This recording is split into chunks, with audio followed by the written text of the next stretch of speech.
Good evening. I'm Rodney Rogers, President of Bowling Green State University, and with me is my colleague Joe Whitehead, who's our Provost and Chief Academic Officer. Welcome. Thank you for signing in to our first ever virtual town hall meeting from the campus of Bowling Green State University in Bowling Green, Ohio, one of our two campuses that exist at BGSU. You know, certainly the COVID-19 global pandemic has impacted all of us in a variety of ways. And at the outset, I just want to say to any of you who have perhaps personally or your family have been impacted, your health has been impacted because of this virus, we are thinking about you, and we certainly hope you are moving towards a speedy recovery. Tonight's virtual town hall is open certainly to the public, but I certainly want to specifically welcome the current students of Bowling Green State University, certainly our faculty, our staff, alumni, there may be some parents out there as well, friends of the university, and even some future BGSU Falcons that are joining us. Our goal tonight is simply to provide some updates, allow for some questions to be asked. But to be clear, there will be times where we will not be able to really give you definitive answers to your questions because we are constantly looking at the information and trying to make the very best decisions we can. So I want to start by saying there's probably some questions that we just won't be able to definitively respond to. But we will absolutely do our best in the spirit of transparency to respond to those issues. And we'll also be using this opportunity to gain knowledge about what is most pressing in your mind. And therefore, we will be able to respond perhaps in future dates as more information is gathered. Just to remind everybody, to ask a question, you can certainly share that on Facebook event feed, on the feed from Facebook. And if you're viewing on the BGSU website, simply email president@bgsu.edu. And we've got some colleagues that are monitoring those sites to feed Provost Whitehead and I those kind of questions that you might have. All right, those are the kind of the rules of the town hall meeting. So again, welcome. So you know, it's been 46 days since Ohio Governor Mike DeWine had signed a state of emergency order. And since then, Ohio has certainly been a leader in the nation in terms of flattening the curve to combat the spread of the coronavirus. And certainly we want to thank Governor DeWine as well as Dr. Amy Acton for their proactive leadership in this area. I also want to start by thanking the trustees of Bowling Green State University. There are 14 individuals, 2 student trustees and 12 individuals that serve as the trustees of our university. And these trustees provide the long-term and fiduciary responsibility of leading our university. And I want to thank each of them. They have been amazing individuals that have provided advice, counsel, and ultimately their leadership of leading our university forward. So, in the last 46 days, what's happened at Bowling Green? Well, much like campuses across the nation, we certainly have complied with all of the CDC and the Ohio Department of Health recommendations with respect to social distancing. We have increased the cleaning of our facilities and those sorts of items before we moved into a remote work. We've suspended non-essential BGSU travel, both domestically as well as, of course, internationally. We're also coordinating very closely with our county officials, state, and even at the nation in terms of making sure that we're following best practices. And if we can be a good partner, we are absolutely doing that. We've donated our PPE to some regional agencies here to support their efforts as one example of that. Our students out there absolutely know, and our faculty know, that on March 23rd we transitioned to an online teaching and learning model. And literally we did that in 7 days. And so I just want to so admire the flexibility and the adaptability of our faculty and staff, as well as the students of embracing a new type of learning, and we really were learning together as we're moving through this. The majority of our staff are working remotely or taking paid leave during that if they're unable to do their work remotely. And I also want to just point out that we have decided to reschedule spring commencement. We're not canceling it. We will reschedule spring commencement to some future date. That's one of those questions that we simply don't know a definitive answer on right now. We have to wait to make sure that we know when it would be safe to schedule that event, but we are committed to having a commencement in person, giving you, each of our graduating students, a chance to walk across that stage. Although tomorrow, here's a sneak preview, we will be announcing that we are going to have a virtual celebration in May, and it may be about that same time that you would have physically been here for a commencement, but it'll be a virtual celebration, but that won't replace a later scheduled in-person celebration for the class of 2020. Now, in all of this, I want to make sure that we especially thank our students for their flexibility this semester. I certainly recognize this is not what you expected the spring term to look like. None of us did. And especially our graduating students, I want you to know that we are working our way through this. We know you're disappointed, but what we want to do is make sure that when we're on the other side of this, there is an opportunity to celebrate that hard work and success. I'm also wanting to make sure that we thank our faculty and staff. They have worked in these very difficult, challenging times as well, transitioning courses, academic advising, doing virtual advising, our academic advising staff, our student affairs staff, all of the virtual programming that they have been doing, our counseling center, the telehealth of Falcon Health, kind of the list goes on, but all of that is to support our students as well as our faculty and staff. And then finally, I can't forget to thank the classified staff who are still coming to campus to maintain the operations of our campus, even though we do not have many students here, although we do have a few students who are still here on campus because they did not have a place to return during the spring. And so to each of those groups, we want to be thankful and most appreciative. You know, I also would be remiss if I didn't thank the senior leadership at Bowling Green State University. My colleague, like Joe Whitehead over here, as well as our other senior leaders of the President's Cabinet, literally, they have been working 46 straight days, focusing on trying to make the very best decisions that we can that's in the benefit and in support, I should say, of our students and faculty and staff. And we are ensuring that we are positioned to continue the success of Bowling Green State University in this post-COVID world.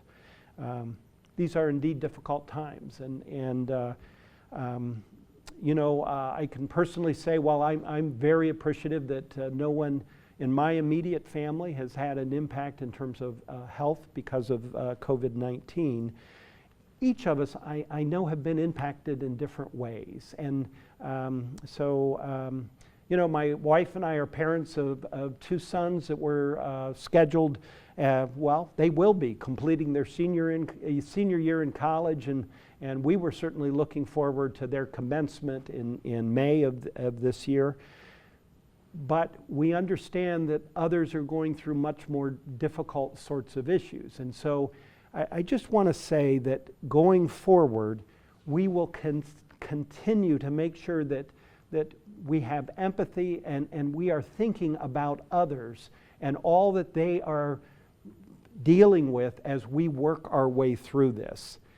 But here's what I do know. Bowling Green State University is positioned for incredible success going forward. We have strong faculty. We have resilient staff members. And simply put, we have amazing students. I believe this is a watershed moment in higher ed. There is no doubt about that. It's a watershed moment, and Bowling Green State University will be different on the other side of the post-COVID world, just like higher ed in general will be different in a post-COVID world. But I also believe underlying that, there are certain things that don't change. As a residential campus that has been built upon a full holistic educational experience for each of our students, we've always believed that the education certainly is the foundation of that education are the classes, but it is built around an entire holistic approach to our education of our students. And for that, the underlying foundation that won't change is that we will be providing programming and supporting for students so they are empowered to live a meaningful and productive life. That the research that our faculty do inform public debate and make a difference in the world. And we will need to do that at even a greater value than we are doing today.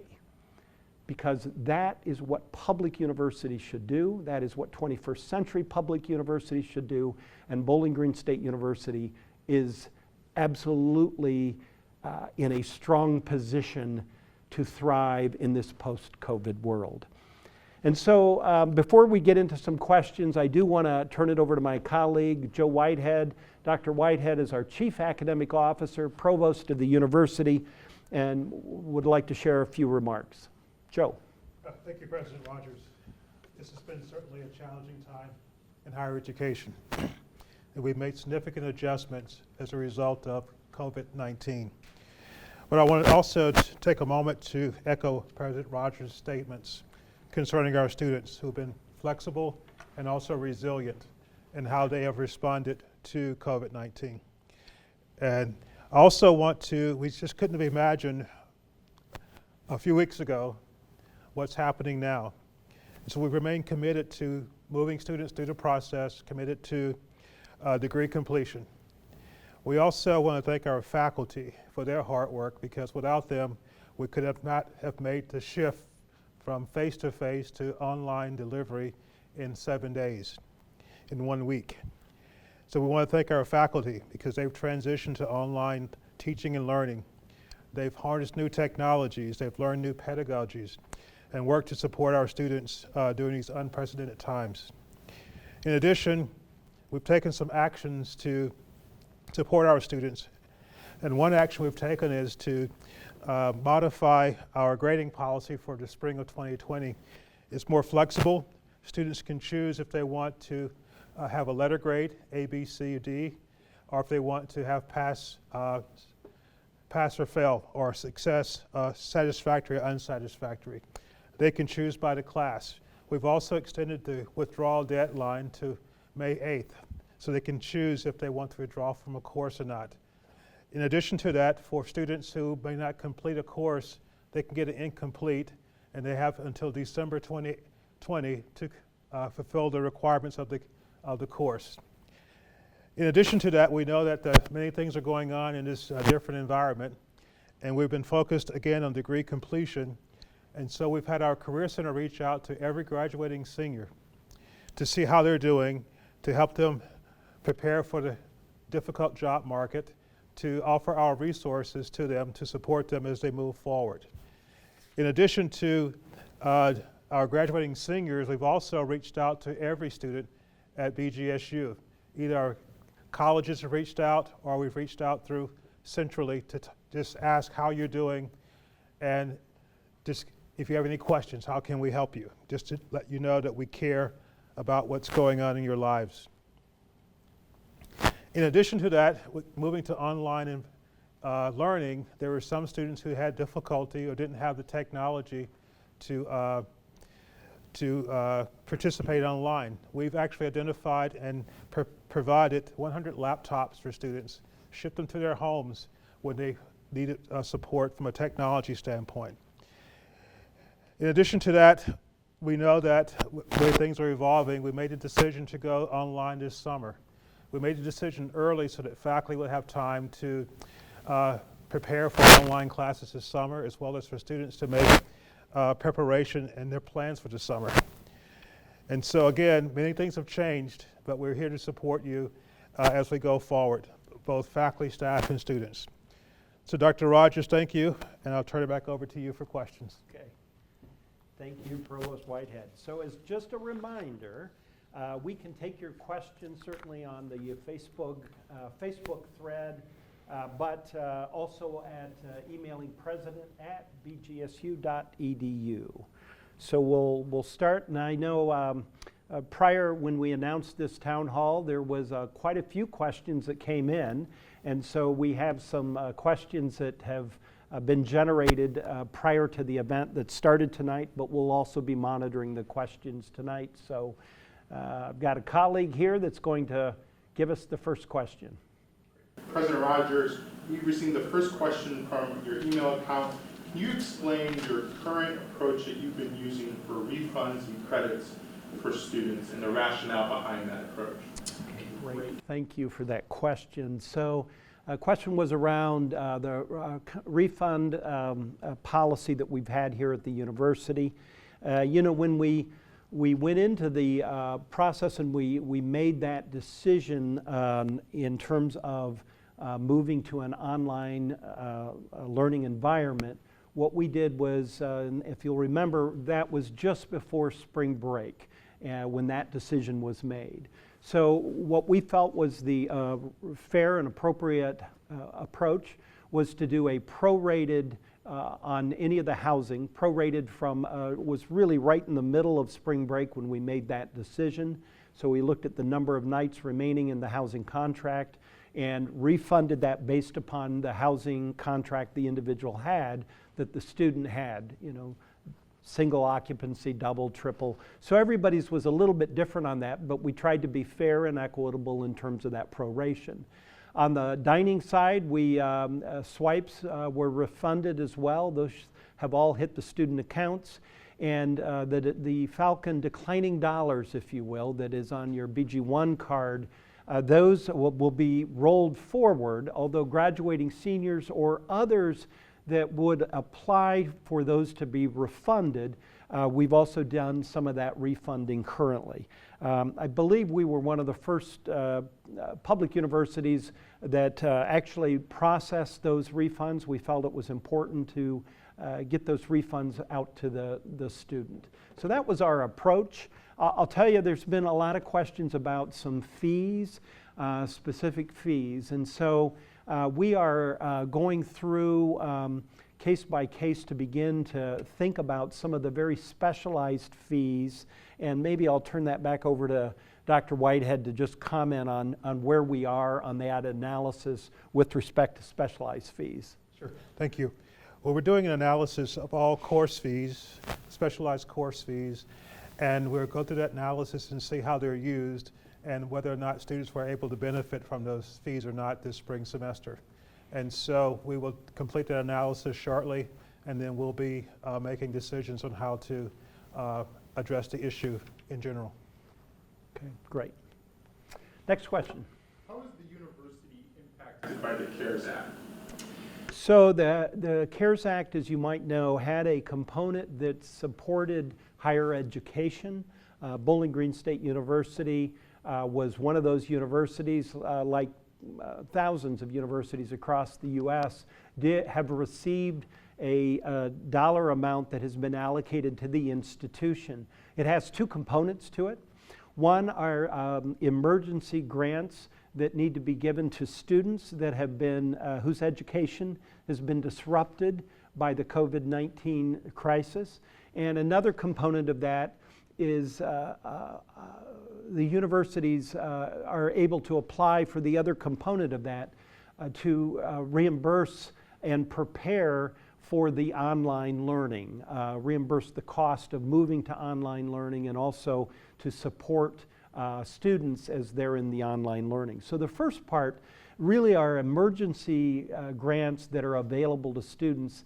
The final regulations were just announced yesterday on that, and so quite honestly, I just had a meeting earlier this morning with a group as we are working to finalize the way in which we want to use those funds that are certainly in compliance with what the law says, of course, but how do we make sure that we are supporting students that have been impacted by the COVID-19 crisis. Now, there are certain kinds of limitations in terms of the students that are eligible for that, and that's some of the challenges that we're making sure we understand all those rules, because we want to make sure that we are followed the law, and that but we also want to move forward as quickly as we can to have those funds available to our students.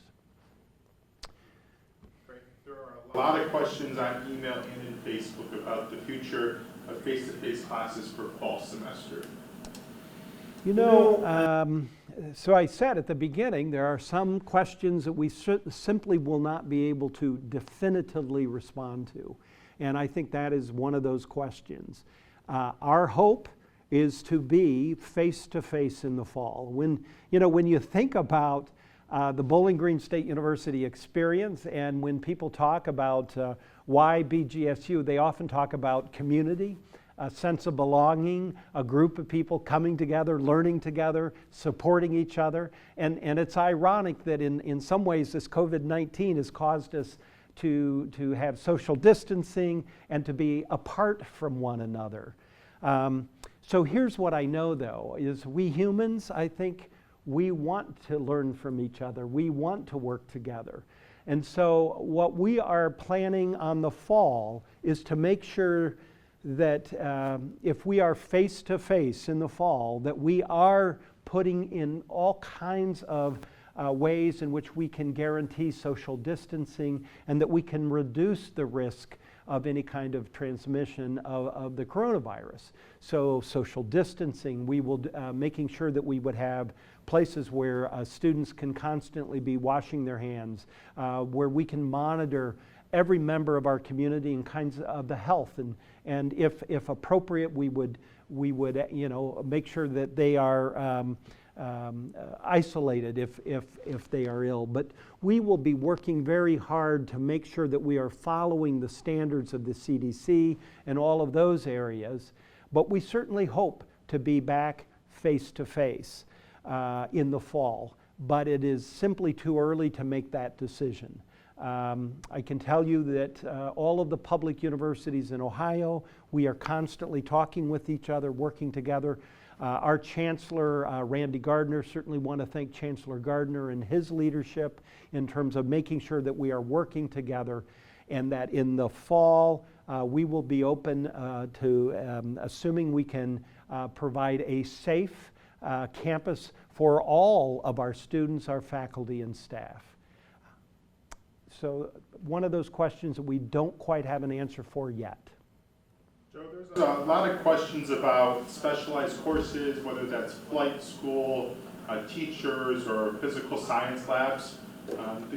Parents and students want to know how they would proceed, in the summer and the fall with those. Sure, thank you. Those are good questions. On the flight lab, it depends again on the decisions at the state level. Again, what's top priority is the safety and well-being of the students and the faculty and staff. So when we're able to go back and for flight and ground school in a safe manner, we will do so. In terms of laboratories, I'll have to commend our faculty in the sciences and also in both the life sciences, the physical sciences, as well as studio arts.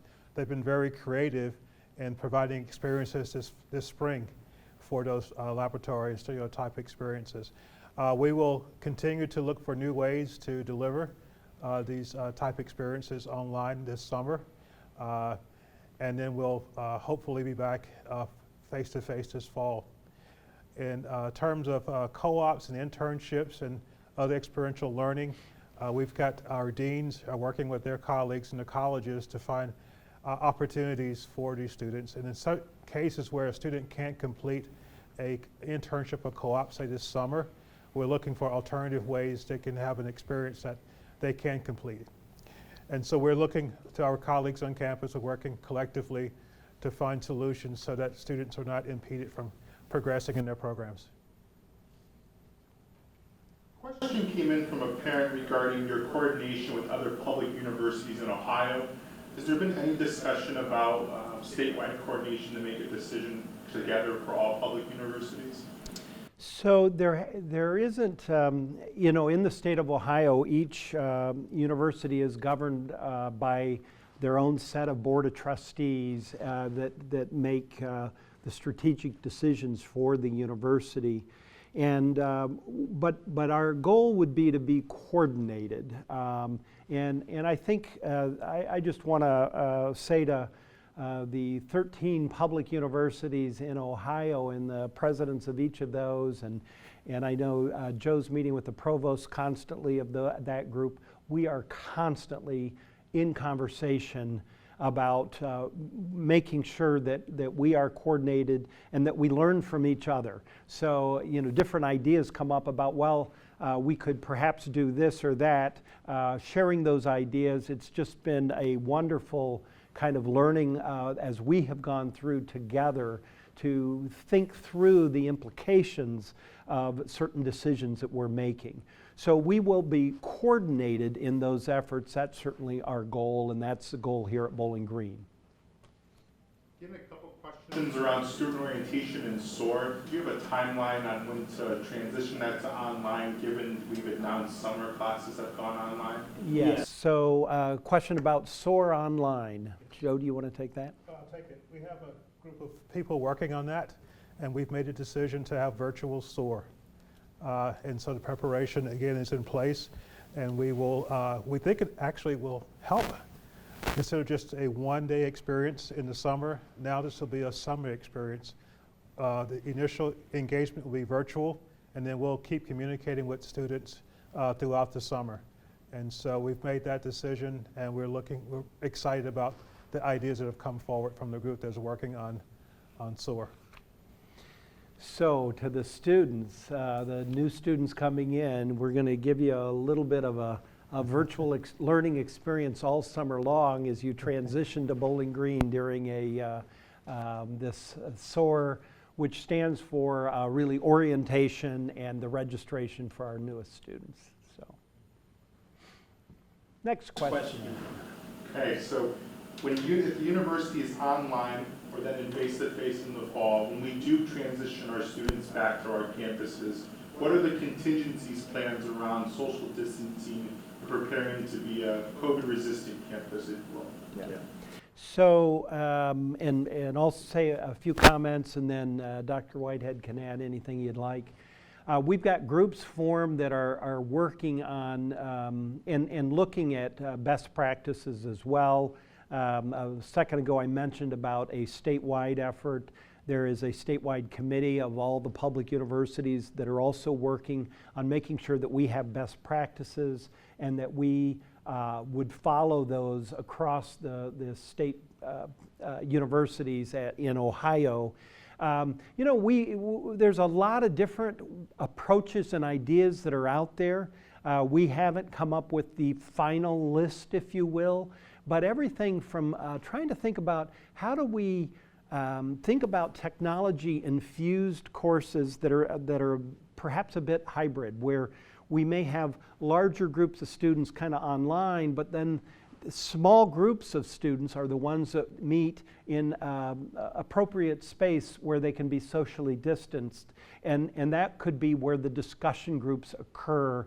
That would be one idea. I think when we begin to think about the student life programming and how we do dining, for example, all of those would need to be adjusted until obviously we get through this.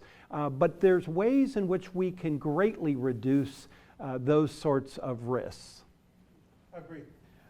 It's interesting because I think we can learn from this online experience in spring 2020 and summer 2020.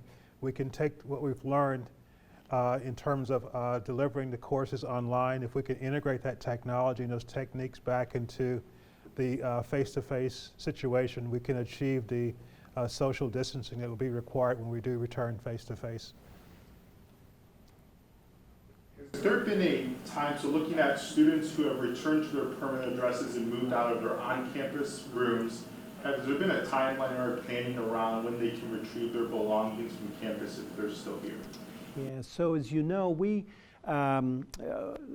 made that announcement just before spring break that we were moving into a remote learning period. Initially, we thought it would just be for a fixed amount of time, and then later we extended it. We did during spring break, there was a time where students could come back and pick up their materials, their items in their rooms, but we also said that if you cannot come back, we will keep it safe, and that's exactly what we've done. So there's a fair number of students who still have their items in their room in Kreischer or Founders Hall at the various residence halls across our campus. We have kept those safe, of course. Once the governor would lift the stay-at-home order, which we don't have an exact date of that yet, although he's discussed May 1 as being a partial or a goal to move towards. But once that occurs, Residence Life will be reaching out to students and making sure that they're aware of some times where they can return to campus and retrieve their belongings. And we'll do that in a social distancing way. We'll make sure that we schedule groups of students to minimize the number of individuals that would be in any individual residence hall. So more information on that as soon as we get a lift order, if you will, from the governor. We have a question emailed from a parent who wants to know if there's going to be any specific support mechanisms for graduating students who are entering the tough job market.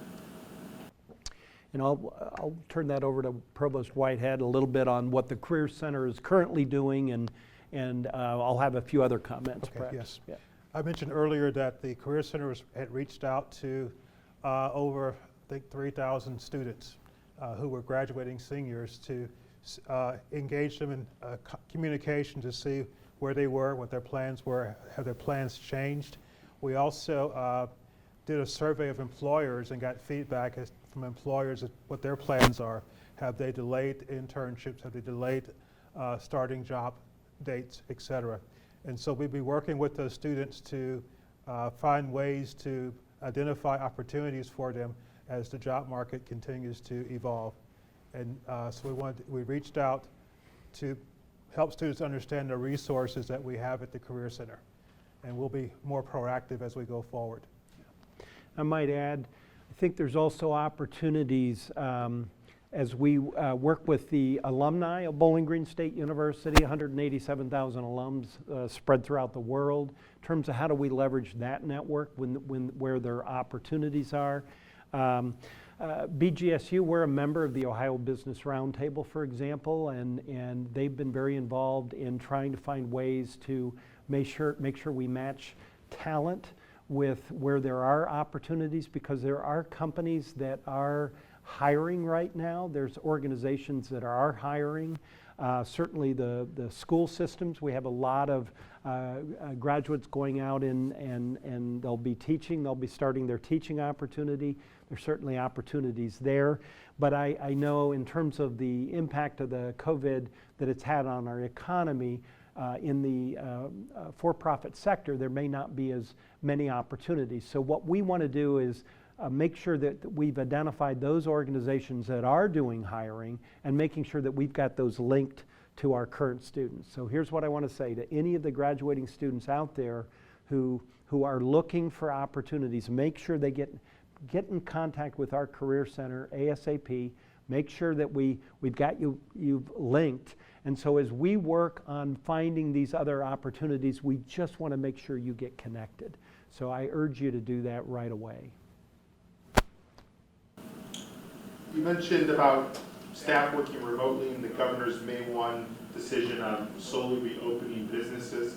Does that include Bowling Green State University for faculty and staff to start returning physically to campus to resume their work? Yeah, so right now we're working remotely. We have a model where it's now been designed where students aren't here on campus and they're learning remotely.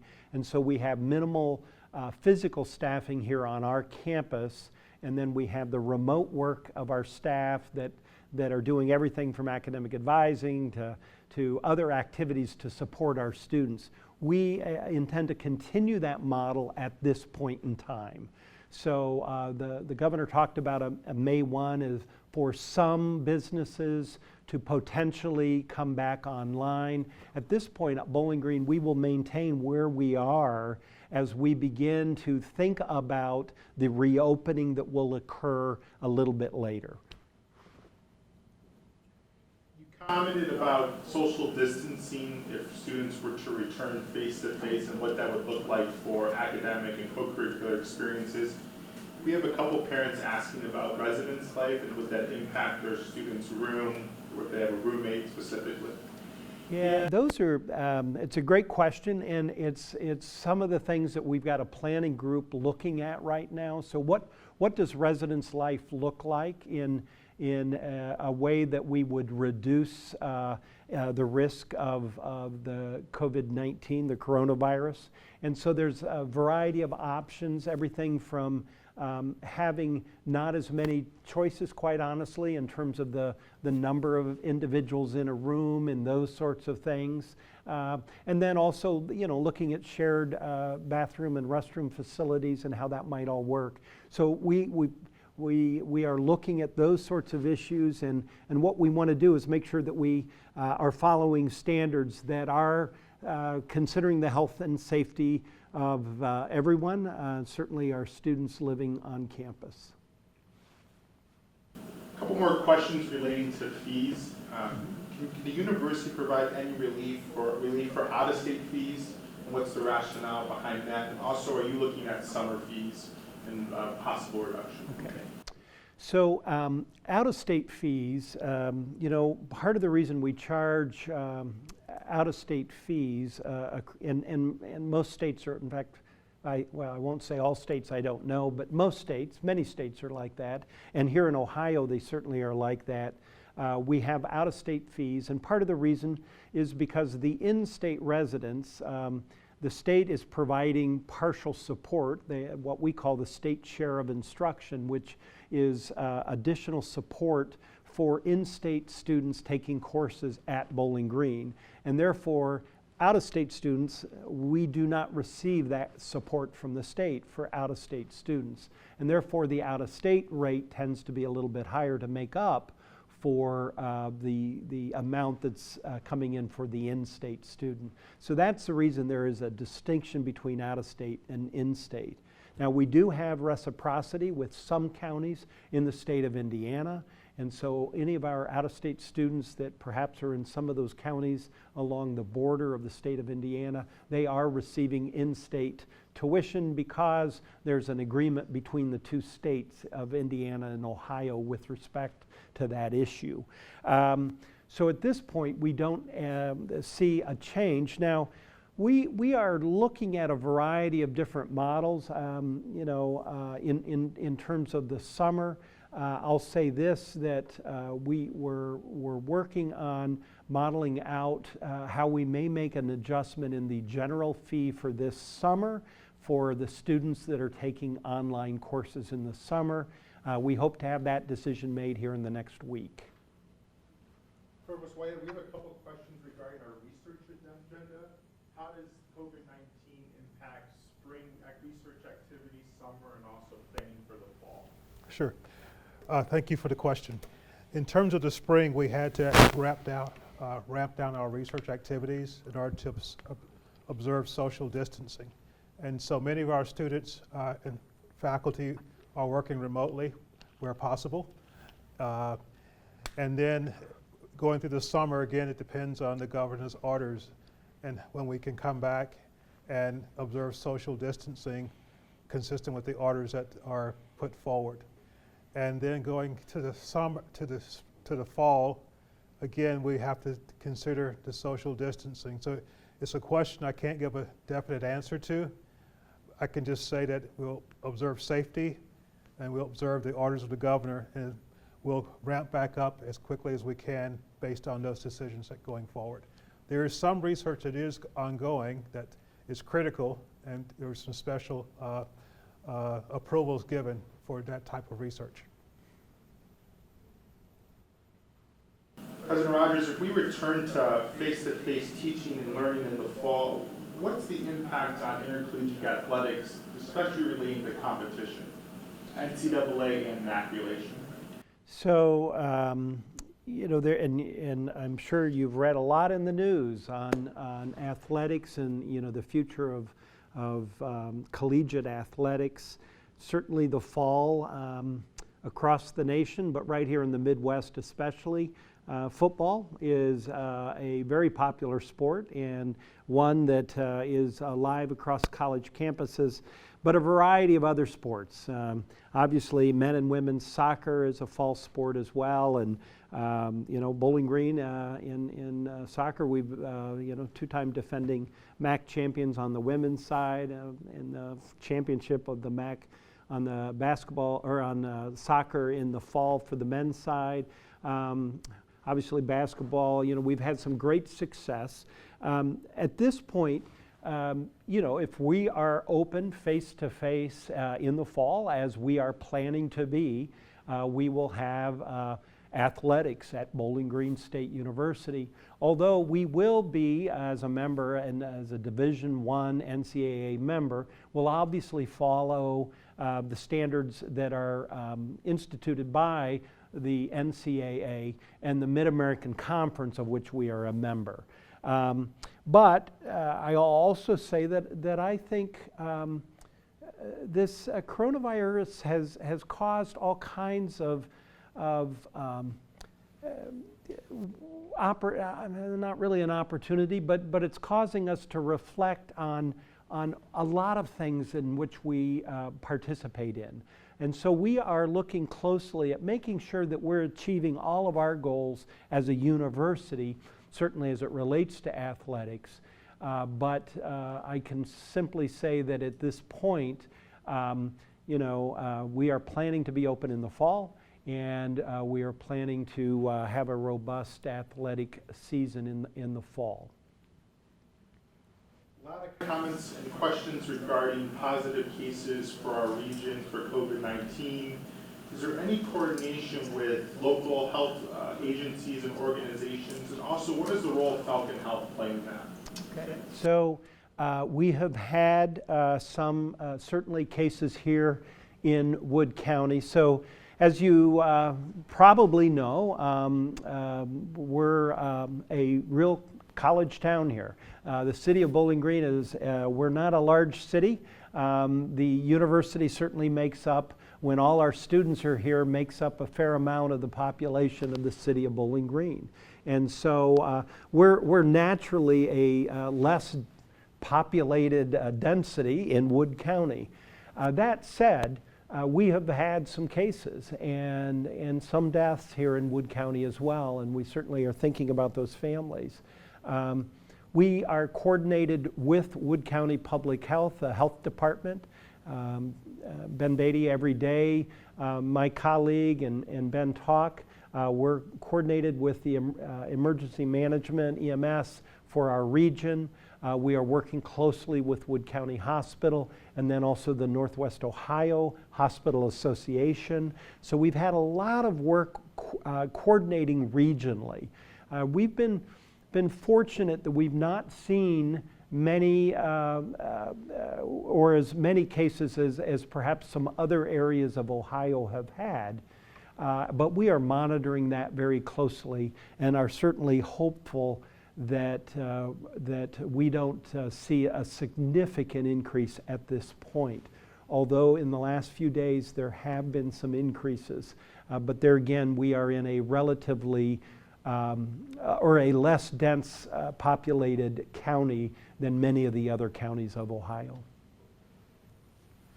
Provost Whitehead, we're receiving a couple of questions regarding academic programs at Bowling Green.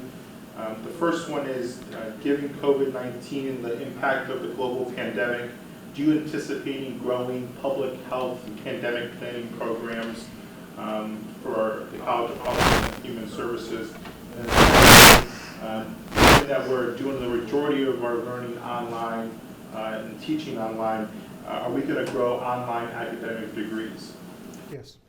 To the first question, we had a conversation today with the Dean of the College of Health and Human Services about courses, programs that will be supportive of the need of the new wave of doing things in supporting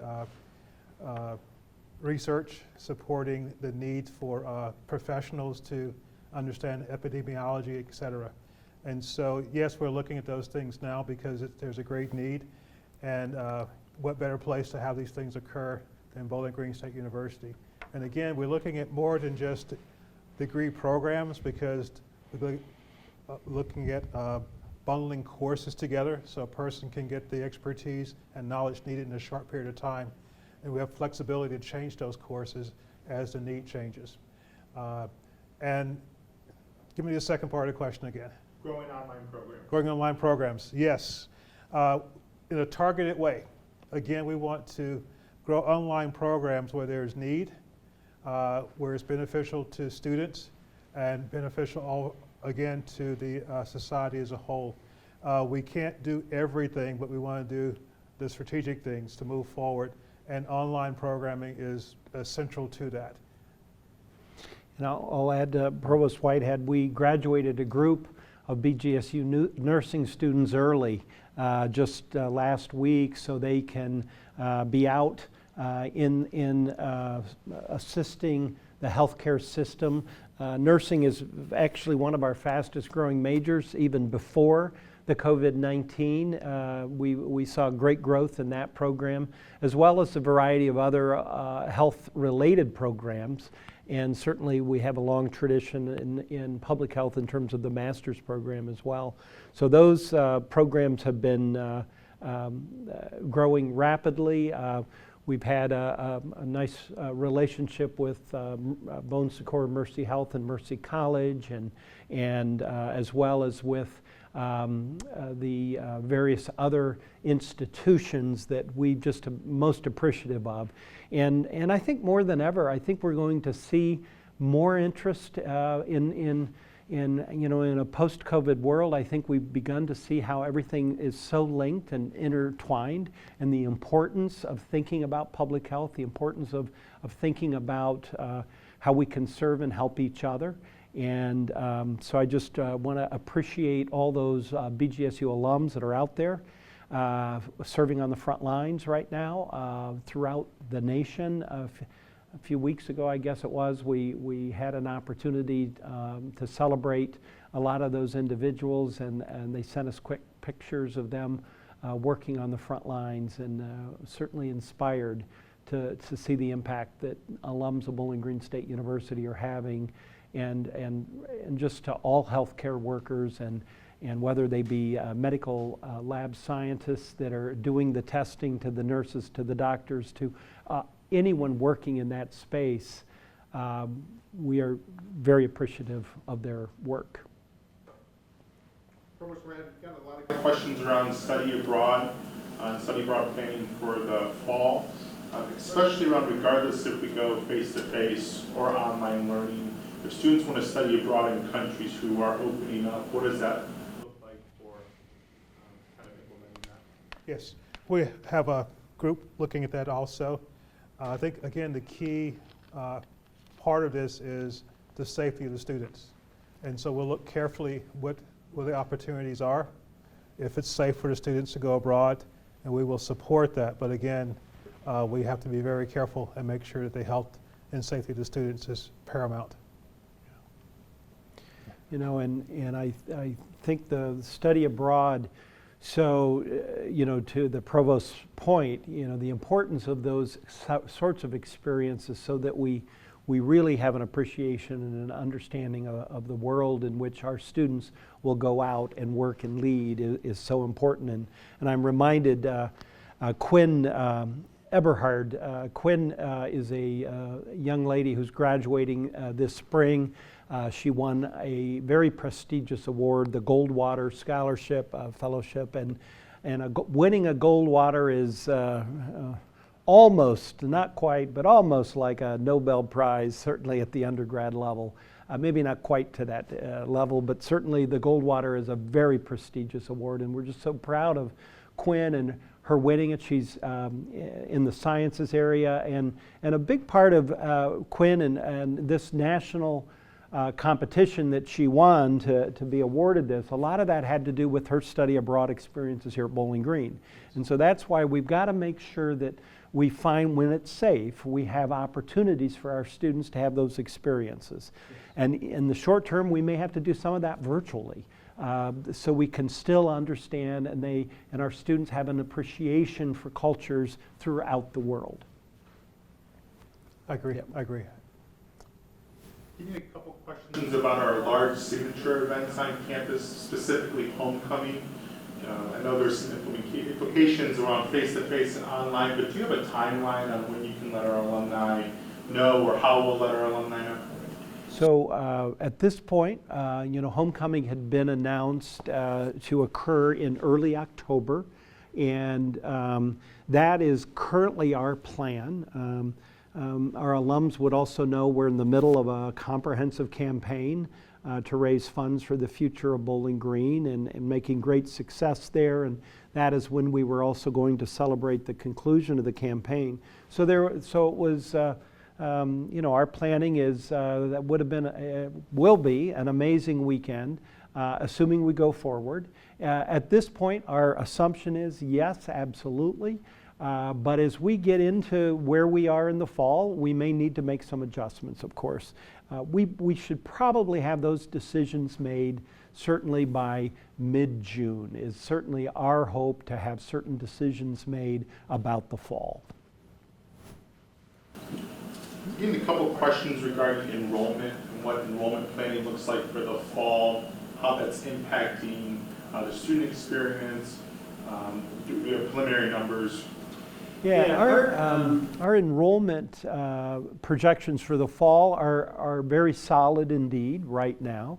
We know that a little bit of what we don't know is some of our current students, and because of the economic issues that are going on today, what we don't quite know is what the financial needs may be for some of the students who are here that are thinking about returning, but it may be a real challenge because of the economic challenges that we know going on across the country. And so while right now, from an enrollment standpoint, everything looks solid, what we don't know is the impact that this economic issue may have on enrollments.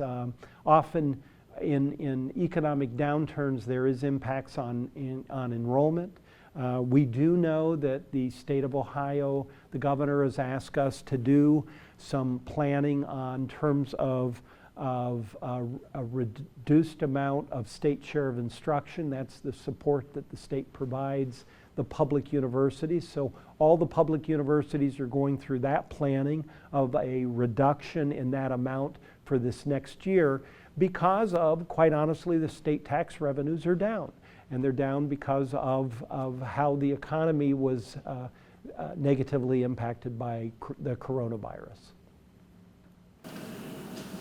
Kind of on the budget status for the universities, some questions regarding the email communication that you sent last week regarding the $27 million gap for the universities.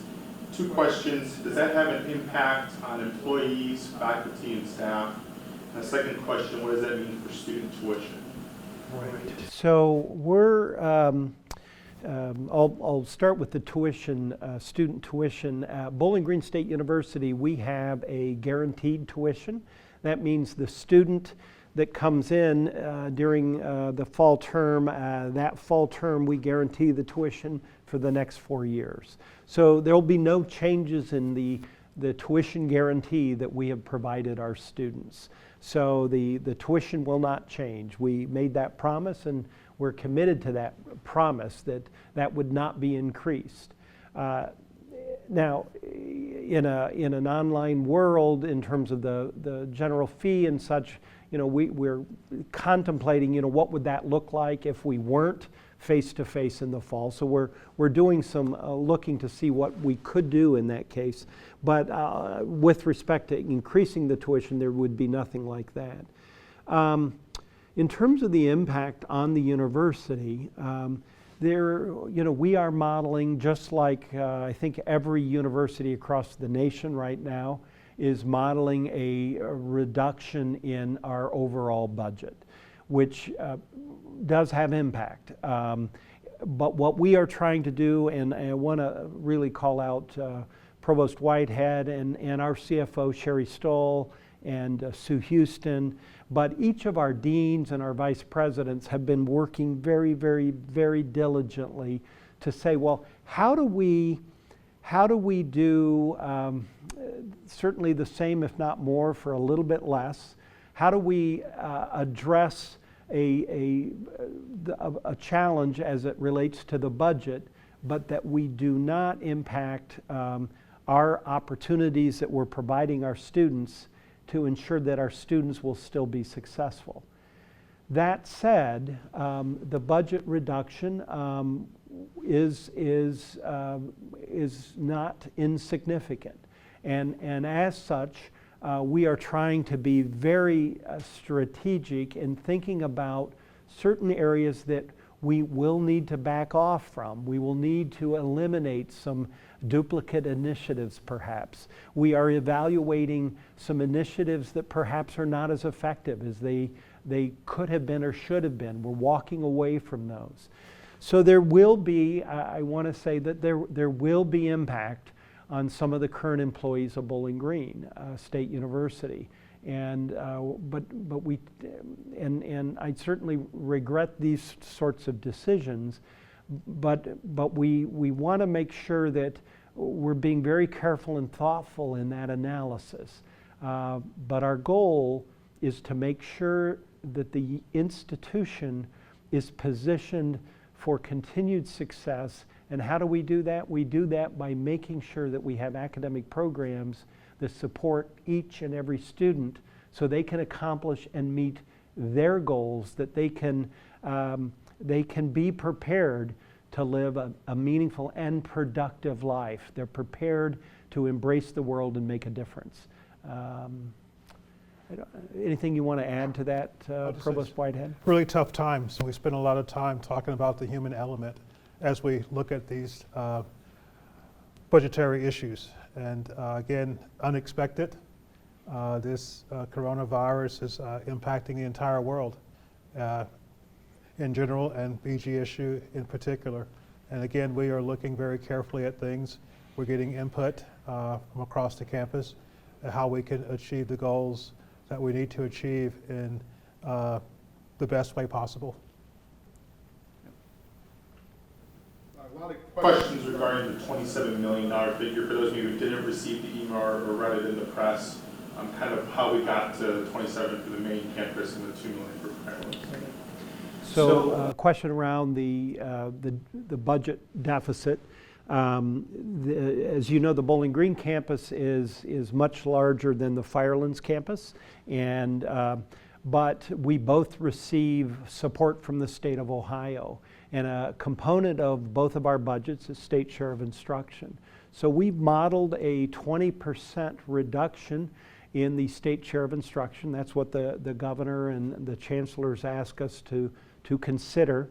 Some of this is still early. We don't know everything, but we believe that is a very appropriate and a solid number to use in terms of what we see to be the decrease in the state share of instruction. And I believe it's pretty consistent across the state. We also imagine that we'll see so while enrollment looks very stable right now, what we don't know is the impact that the coronavirus may have on families of Bowling Green State University students. And there again, in challenging times, the resources may not be there for some students to return to Bowling Green State University, perhaps. We're working hard to find ways to raise funds, to identify other ways to provide some additional scholarship opportunities for those students, without a doubt. But we're afraid it could impact some of our overall enrollment. You know, going into this, we were one of the fastest growing public universities in Ohio over the last 5 years. But we believe this may see a decline in our enrollment. So when you look at the decline in enrollment and you look at the dramatic reduction in the state funding, those estimates turn out to be about 26, 27 million here on this campus and about 2 million on our Firelands campus. A lot of ideas and questions that help give input for the university leadership regarding budget situation. Is there an opportunity for students, faculty, staff, alumni, friends to share their feedback on two pieces, cost savings, but also generating resources? Yeah, absolutely, and thanks for the question, because on off the homepage of the university, there's actually, a few weeks ago, we started this where individuals can give us give us their ideas in terms of reducing costs or some synergies that could be gained or increasing some resources. I think we've had a couple hundred suggestions so far. We've put those ideas together. There's some themes that are coming out of that. There's a group that is evaluating some of that information. I can tell you that the senior leadership team are constantly looking at that data as well and those ideas. There's a lot of great ideas out there. I hope those continue to come in. You know, and some of this is sharing some of the burden, if you will, across the entire campus. Some of it needs to be a bit more strategic. There's some other ideas that are out there about ways in which perhaps we could have a little flatter organization and as such save some additional resources in terms of administrative structure. And on anything like that, if we can make savings and get efficiencies there, it is absolutely the right thing to do, because we're not taking away from the student experience and the support of those students, or not taking away from the support of the research efforts of our university, and that we remain a great value, and that perhaps we can even increase the value that we're providing our students. Along those same lines, there's a couple of questions regarding the status and the future of the strategic plan of the university. An additional similar question is, how might BGSU reinvent the future for higher ed? Why don't I'll start that, but then I want to make sure Joe weighs in on this. A few years ago, we started a strategic planning process called Focus on the Future. And out of that came ideas that we knew higher ed was shifting. We knew that there were questions about the value of a college degree. There were questions about what's the real purpose of higher ed in the 21st century. And we knew there was a demographic shift coming to the Midwest. There will be fewer 18-year-olds graduating from high school in 2024, 25, 26. We knew all of that was going on, and we knew we needed to shift. And when you look at the strategic plan of Bowling Green, what you see is a refocusing effort in making sure that at the core, we are providing the students a holistic approach, empowering them to be ready to take on life. And that we recommitted ourselves to making sure that we were more intentional and integrated in terms of that approach. And at the same time, we also talked about the importance of a research agenda that is very focused on items of importance to the public.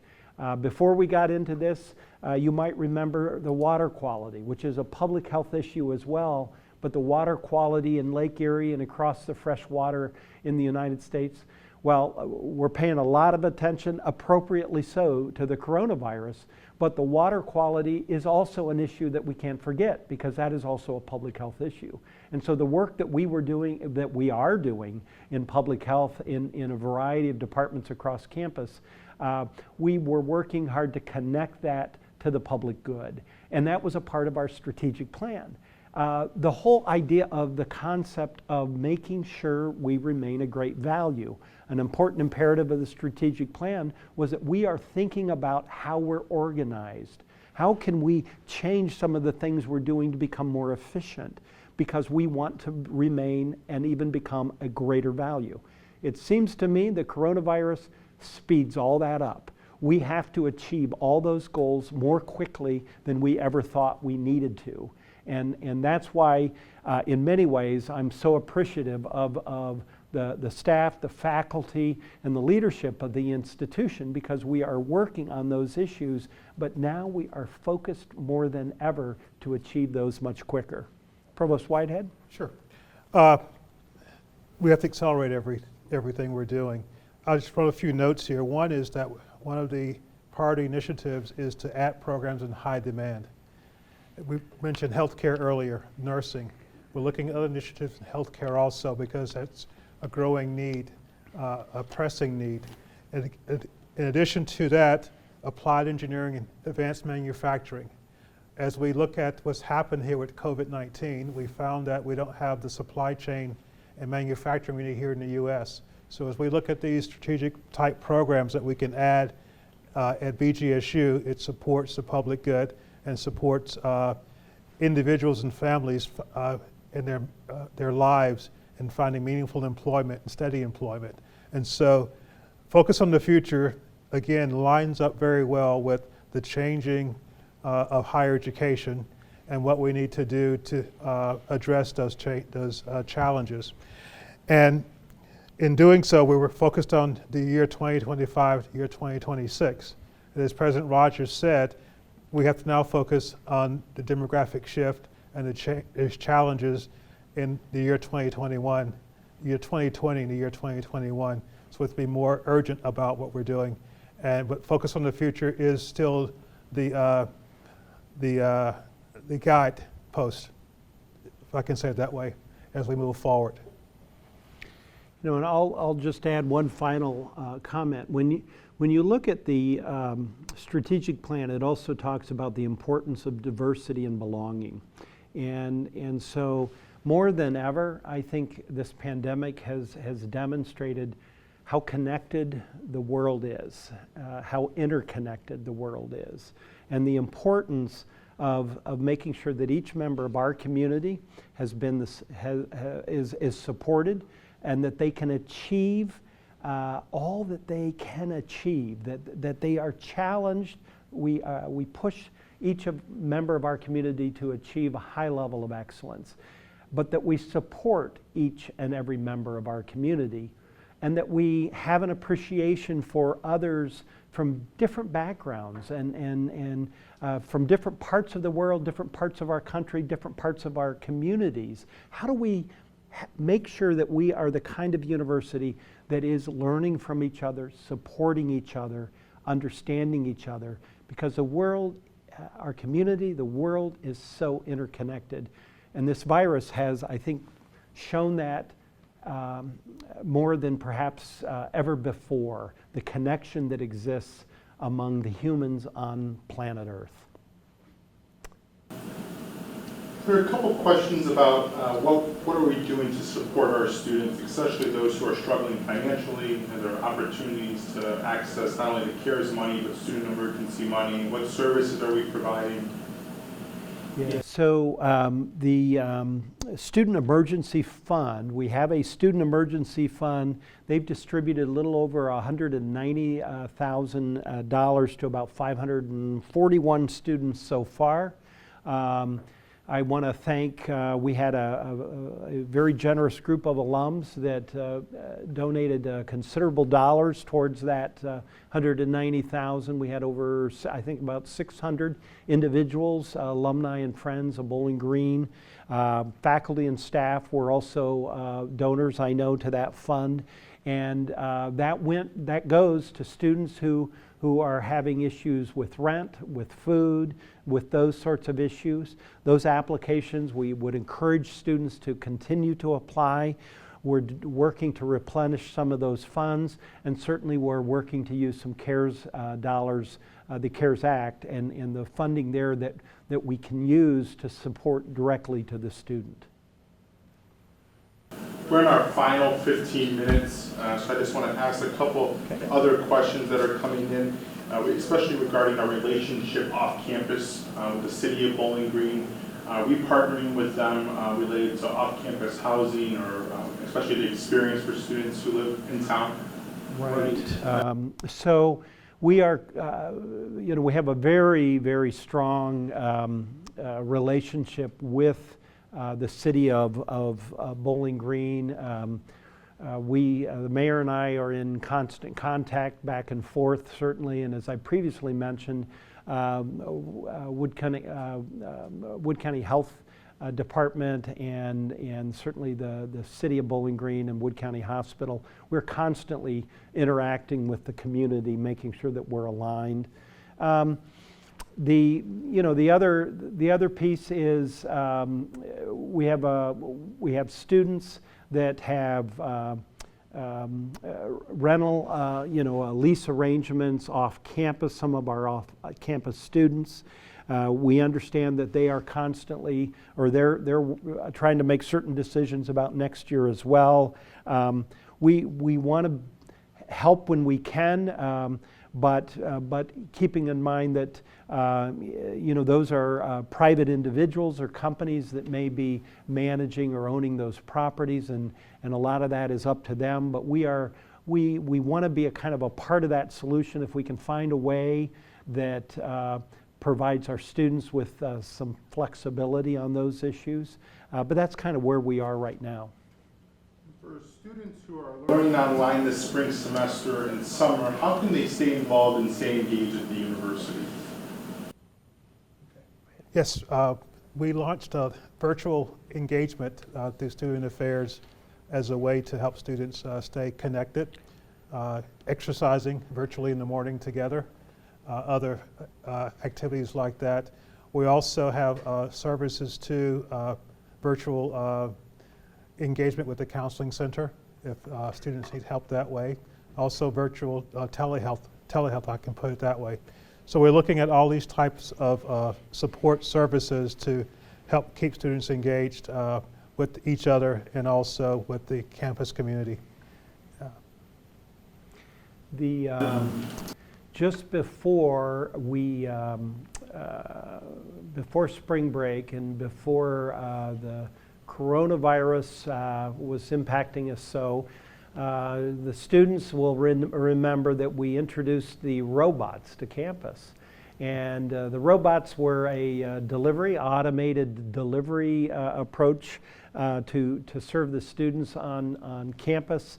Those robots, while they're not as busy as they were when we had all our students here, they're still moving, and I'm pleased to announce that in partnership with the City of Bowling Green, they'll also now be delivering off campus.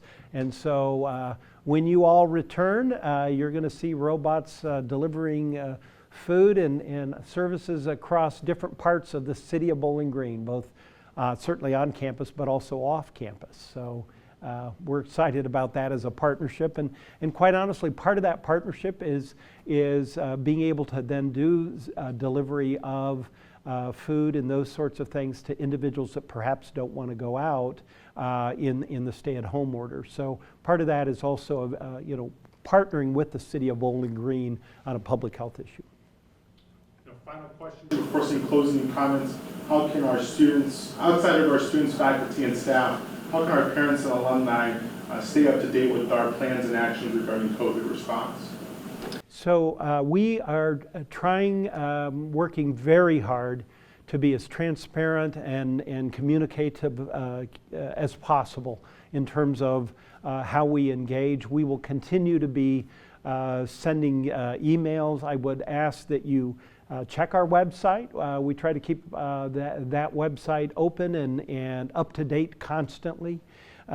We also, and I'd encourage you to certainly send me an email, send Provost Whitehead an email, either of us or any of our colleagues. We are working to be as transparent and open during these challenging times. We want to make sure that we know when there are issues. So for example, we'll be sending out a survey to all of our current students. I think it's tomorrow it's going out. And we ask you to complete the survey. And in that survey, it's 5 questions. It's really quick. But at the end, it also says, is there a specific thing that you want, that you're having an issue with, or that you want to know more about? Give us your name, your email. We'll follow up with that question. So students that are currently registered at Bowling Green, you're going to get a survey tomorrow. I hope you'll answer that and give us your feedback as well. Anything else you want to add on that? Yeah. Nope. I Okay. think you covered everything. Okay. Closing And comments, clo- we're up to time. Okay. Closing comments. So do you want to start with closing comments? I feel like this is a debate right now, isn't it? But it's not. We're working together. So Yes, we Provost Whitehead, what would you like to say here? I said early on, probably in day 10 or so, I compared the coronavirus episode to a hurricane. About day 44, I know it's much different because with hurricanes and tornadoes, everything is located locally in space and also in time. And so you get through it, it's over, you recover, and you move forward. The issue with coronavirus here is that we don't know where it is, we don't know when this will end, and so it's very difficult now to plan and to move forward. But I do know that it will subside. If we keep planning, we keep working together, then we can actually overcome and come out the backside stronger than we are, than we went in the front end. As Dr. Rogers mentioned, that we are now I think we appreciate connectivity more so than we did before Corona-19. We took it for granted. And now that we are separated, we've realized that the human interaction is really key, and it's great for all of us. And so I want to encourage everyone to hang in there, be resilient, keep pushing forward, and if we work together, then we can overcome and come out stronger on the backside. Yeah, that's great. And I think those are great pieces of advice. Provost Whitehead grew up in a part of the country that had some hurricanes and had served at some universities that went through some very tragic hurricanes. So we're fortunate to have him at Bowling Green because he's led institutions through various challenges. And so I'm just very pleased he's my colleague here at Bowling Green State University and that he's here. So in closing, I just want to thank you for tuning in to this town hall meeting on Facebook and on our website. I know we didn't answer all your questions, and I know in some cases perhaps we didn't answer your questions in a definitive nature. We will constantly be updating information and sharing more definitive information as we get it. As Provost Whitehead said, these are, without a doubt, these are challenging, difficult times. Each of us are challenged in different ways. In my office, on my whiteboard, I've got day 46 marked up there. I've got little etchings there, and I think about each day that we're going through, and there's different challenges, and then I think about the individuals that are going through some even bigger challenges. And so we've got to make sure that we continue to work together, that we learn from each other, we have empathy for others, that we are thinking about what we're going to be on the other side of this coronavirus. and how it will make us stronger. It will make us more adaptable. It will make us more resilient. Because when we learn about these sorts of challenges and we work our way through these, and that we continue to have hope on what it's going to look like on the other side, because there will be another side, and Bowling Green State University will come out stronger on that other side as we work together, as we support our students, as we learn from our students, as we hear from our alums, as we hear from our friends and the supporters of Bowling Green State University. There's going to be some difficult decisions to be made as we go through and make certain decisions, but we are committed to making sure that each and every one of our students have a world-class experience. Our faculty and staff are aligned to be able to deliver that. We are in this together. We are going to find our way through this, and we will be a stronger university for it, and we will continue to be that model of being a public university driving the public good. So to each of you, thank you for joining us. Very happy that you're here. I wish you a wonderful evening, and Ai Ziggy Zumba.